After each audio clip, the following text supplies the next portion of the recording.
Good day everyone. For today's video, we're going to solve a problem solving about cooling and dehumidification.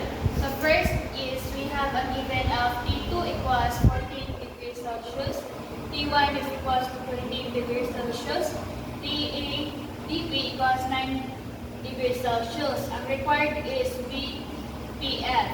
So para kuha sa BPF is natay formula nga BPF equals T2 minus TEDP over T1 minus TEDD. So, i-plug in na nato ang nasa itong given. So, we have 14 minus 9 over 28 minus 9. So, makakuha din ito BPF na 0.263. So, next problem is natay given nga T1 is equals to 30 degrees Celsius dBT. Then, dP is 10 degrees Celsius. Atong BPF is equals to 0.15. Natay required nga T2. So, sa pagbuhat sa T2 is natay formula nga BPF equals T2 minus TEDP over T1 minus TEDD.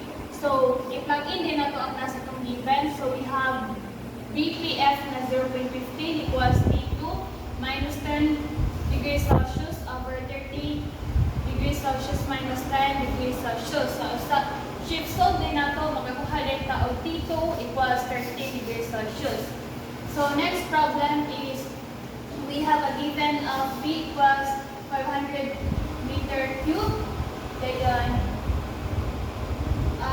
velocity na itong 0.85. Then, W1 is equal to 0.016 kilogram per kilogram. Ang W2 na to is 0.029 kilogram per kilogram. Ang required na to is ang mass. So, pagkuha sa mass is natay formula nga M equals V over velocity. So, equals, ipag-in din na itong atong nasa atong given na 500 over 0.85. Makakuha din sa 568.18 kilogram per seconds.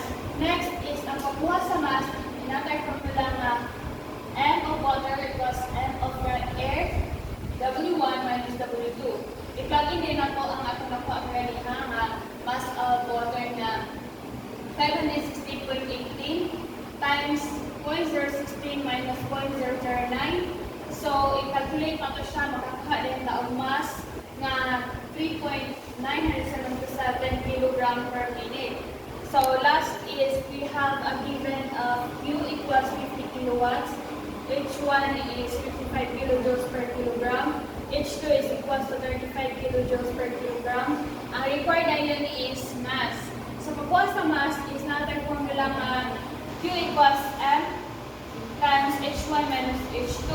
Since nanatay given, plug in na to siya. So, natay Q equals 50 equals M times 55 minus 35.